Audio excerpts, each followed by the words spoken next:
Perkembangan kognitif menurut pandangan Piaget. Teori perkembangan kognitif dikembangkan oleh John Piaget, seorang psikologis Swiss yang hidup tahun 1896 sampai 1980. Menurut Piaget, perkembangan kognitif merupakan suatu proses genetik, yaitu suatu proses yang didasarkan atas mekanisme biologis perkembangan sistem syaraf. Dengan makin bertambahnya umur seseorang, maka makin komplekslah susunan sel sarafnya dan makin meningkat pula kemampuannya. Konsep kognitif menurut Piaget. Yang pertama yaitu skema. Skema adalah konsep atau kerangka yang sudah ada di dalam pikiran individu yang dipakai untuk mengorganisasikan dan menginterpretasikan informasi. Yang kedua, asimilasi. Asimilasi berarti memasukkan. Artinya, anak memasukkan informasi atau pengetahuan baru ke dalam pengetahuan yang sudah ada sebelumnya. Yang ketiga, akomodasi. Akomodasi adalah bentuk penyesuaian diri dengan keinginan hidupnya. Yang keempat, equilibrium. Equilibrium menjelaskan bagaimana anak mampu berpindah dari tahapan berpikir ke tahapan berpikir berikutnya. Tahap perkembangan kognitif. Yang pertama, tahap sensori motor, yaitu umur 0 sampai 1,5 tahun. Bayi belajar tentang diri mereka sendiri dan dunia mereka melalui indera yang sedang berkembang dan melalui aktivitas motorik. Yang kedua, tahap praoperasional, 1,5 sampai 6 tahun. Anak sudah menunjukkan aktivitas kognitif dalam menghadapi berbagai hal di lingkungannya. Ketiga, tahap operasional konkret, 6 sampai 12 tahun. Anak sudah cukup matang untuk menggunakan pemikiran logika atau operasi, tetapi hanya untuk objek yang fisik. Keempat, tahap operasional formal 12 tahun ke atas. Anak dapat menggunakan operasi konkretnya untuk membentuk operasi yang lebih kompleks. Pemikiran Piaget yang bisa diterapkan dalam mendidik anak. Yang pertama, gunakan pendekatan konstruktivis. Pembelajaran yang melibatkan partisipasi siswa lebih aktif dibandingkan partisipasi guru. Yang kedua, fasilitasi anak untuk terus belajar. Yang ketiga, pertimbangkan pengetahuan dan tingkat pemikiran masing-masing anak, karena anak memiliki karakteristik yang berbeda. Keempat, gunakan penilaian secara terus-menerus. Yang kelima, tingkatkanlah kemampuan intelektual anak, yaitu bagaimana anak bisa melatih berpikir, menalar, dan memecahkan masalah. Yang keenam, jadikan ruang kelas menjadi ruang eksplorasi dan penemuan baru bagi anak. Baik, terima kasih. Selanjutnya ada teori belajar dari Jerome Bruner. Jerome Bruner ini merupakan seorang ahli psikologi dari Universitas Harvard, Amerika Serikat. Beliau sangat memberikan dorongan agar pendidikan lebih memperhatikan pada pentingnya perkembangan berpikir. Beliau juga memiliki pandangan bahwa proses belajar merupakan suatu langkah-langkah bagaimana orang memilih, mempertahankan, dan mentransformasikan informasi secara aktif. Nah, untuk proses belajar yang menggunakan teori ini, pada dasarnya itu membentuk manusia untuk menciptakan individu agar mampu mempelajari dan mudah memahami suatu materi. Kemudian, ada 6 hal pertimbangan teori dari Jerome Bruner ini. Yang pertama, perkembangan intelektual ditandai dengan meningkatnya variasi respon terhadap stimulus. Kemudian yang kedua, ada pertumbuhan tergantung dengan perkembangan intelektual dan juga sistem pengolahan informasi. Yang ketiga, ada perkembangan intelektual memerlukan peningkatan kecakapan untuk mengatakan pada dirinya dan orang lain mengenai apa yang sedang dia kerjakan. Kemudian yang keempat, ada interaksi antara guru dengan siswa penting bagi perkembangan kognitif itu sendiri. Kemudian yang kelima, ada bahasa menjadi kunci perkembangan kognitif. Dan yang terakhir atau yang keenam, itu pertumbuhan kognitif ditandai dengan meningkatnya kemampuan menyelesaikan masalah, melakukan kegiatan bersama-sama, dan juga mengalokasikan perhatian pada berbagai situasi. Nah, selanjutnya ada juga tahapan-tahapan perkembangan menurut Jerome Bruner. Tahapan yang pertama yaitu tahap enaktif. Tahap di mana seseorang melakukan observasi dengan cara mengalaminya secara langsung suatu realitas. Nah, pada tahap ini, anak belajar sesuatu pengetahuan di mana pengetahuan itu tuh dipelajari secara aktif dengan menggunakan benda-benda yang konkret atau menggunakan situasi yang nyata. Contohnya seperti observasi mengenai suatu realitas. Nah, kemudian ada tahap ikonik.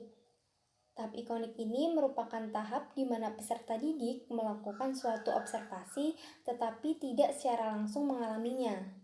Nah, peserta didik ini cukup melakukannya melalui sumber-sumber sekunder seperti tulisan ataupun gambar-gambar.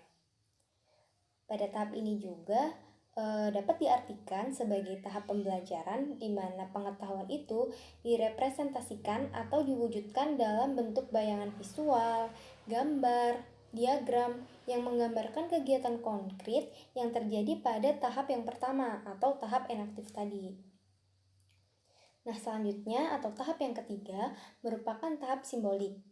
Tahap simbolik ini merupakan tahap di mana peserta didik membuat abstraksi berupa teori-teori, penafsiran, analisis, dan sebagainya terhadap realitas yang telah diamati dan dialami.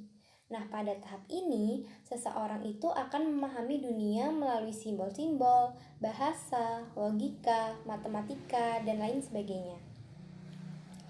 Nah, Brunner menyatakan bahwa perkembangan kognitif seseorang itu berkembang dari tahap enaktif ke tahap ikonik dan berakhir di tahap simbolik.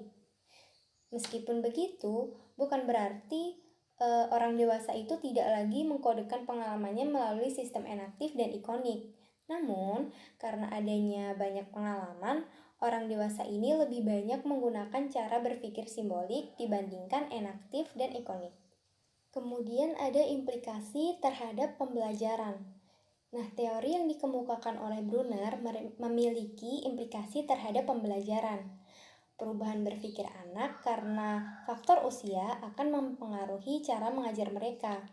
Beberapa implikasi pembelajaran yang diperoleh dari temuan tentang perkembangan kognitif. Yang pertama ada anak memiliki cara berpikir yang berbeda dengan orang dewasa. Kemudian, perkembangan pembelajaran discovery atau pembelajaran pendekatan induktif dengan memanipulasi objek yang dipelajari akan lebih efektif dalam proses pembelajaran anak. Nah, kemudian ada juga pengalaman baru dapat menarik minat dan mengembangkan pemahaman anak. Oke, untuk yang terakhir ada teori perkembangan kognitif dari Vygotsky. Vygotsky itu pada awalnya merupakan seorang guru sastra, tetapi dia tuh tertarik di bidang psikologi pada usia 28 tahun. Nah, maka dari itu beliau menjadi tokoh dunia psikologi pendidikan. Beliau ini membenarkan teori Piaget bahwa perkembangan kognitif ini terjadi secara bertahap. Tetapi dia tuh kurang setuju bahwa si anaklah yang terlibat langsung dalam perkembangannya. Karena dia yakin ada faktor eksternal yang mendorong terjadinya perkembangan kognitif. Selanjutnya ada 3 konsep yang mendasari munculnya teori perkembangan Vygotsky. Untuk yang pertama itu ada penggunaan pendekatan developmental, maksudnya tindakan mental tertentu itu tidak bisa dilihat dengan tepat secara tersendiri, tetapi harus dievaluasi sebagai satu langkah dalam proses perkembangan secara bertahap. Selanjutnya, pemahaman terhadap fungsi-fungsi kognitif dengan cara memeriksa alat yang memperantai dan membentuknya. Nah, membuat Vygotsky itu yakin, percaya bahwa bahasa adalah alat yang paling penting. Vygotsky juga percaya bahwa kemampuan kognitif itu berasal dari hubungan sosial dan kebudayaan. Nah, oleh karena itu, perkembangan anak tidak bisa dipisahkan dari kegiatan sosial maupun kultural.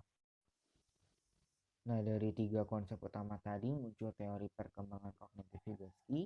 Yang pertama itu sosiokultural. Nah, menurut Vygotsky, melalui pengorganisasian pengalaman-pengalaman interaksi sosial yang berada di dalam suatu latar belakang kebudayaan ini, perkembangan mental anak-anak menjadi matang.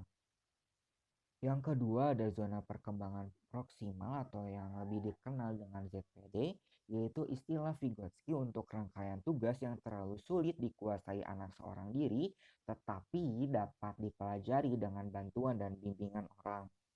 Yang ketiga ada scaffolding, yaitu pemberian dukungan dan bantuan kepada seorang anak yang sedang pada awal belajar, kemudian sedikit demi sedikit mengurangi dukungan atau bantuan tersebut setelah anak mampu memecahkan problem dari tugas yang dihadapinya. Yang terakhir ada bahasa dan pemikiran. Nah, menurut Vygotsky, bahasa berkembang dari interaksi sosial dengan orang lain. Vygotsky berpendapat bahwa anak menggunakan pembicaraan bukan saja untuk komunikasi sosial, tetapi juga untuk membantu mereka menyelesaikan tugas. Ada juga nih tingkatan perkembangan. Yang pertama itu ada more dependence the other stage, yaitu tahapan di mana kinerja anak mendapat banyak bantuan dari pihak lain. Yang kedua ada less dependence external assistance stage, yaitu tahapan di mana kinerja anak tidak lagi terlalu banyak mengharapkan bantuan dari pihak lain. Yang ketiga ada internalization and automatization stage, tahapan di mana kinerja anak sudah lebih terinternalisasi secara otomatis. Yang terakhir yaitu the automatization stage, yaitu tahapan di mana kinerja anak mampu mengeluarkan perasaan dari kalbu, jiwa, dan emosinya. Pembahasan terakhir yaitu implikasi dalam pembelajaran. Yang pertama, sebelum mengajar, seorang guru hendaknya dapat memahami ZPD siswa sehingga bermanfaat dalam menyusun struktur media pembelajaran. Yang kedua yaitu menghendaki setting kelas kooperatif sehingga siswa dapat saling berinteraksi dan saling memunculkan strategi-strategi pemecahan masalah yang efektif dalam masing-masing ZPD mereka. Dan yang ketiga yaitu pendekatan Vygotsky dalam pembelajaran dengan menekankan scaffolding. Jadi, teori belajar Vygotsky adalah salah satu teori belajar sosial sehingga sangat sesuai dengan model pembelajaran kooperatif. Karena dalam model pembelajaran tersebut terjadi interaksi sosial, yaitu interaksi antara siswa dengan siswa dan antara siswa dengan guru dalam usaha menemukan konsep-konsep dan pemecahan masalah. Review artikel. Judul artikel yang kami review yaitu Analisis Perkembangan Kognitif Anak Usia Dini dan Implikasinya dalam Kegiatan Belajar Mengajar. Dalam jurnal homepage www.ejournal.almata.ac.id. Kemudian untuk jurnal email ada literasi@yahoo.com. Volume 9 dan nomor 1. Tahun 2018. Penulis Dian Andesta Bujuri, reviewer Della Aprilia Damayanti, Mariatul Kipitia, dan Yusuf Ardianto. Tanggal 28 Maret 2021.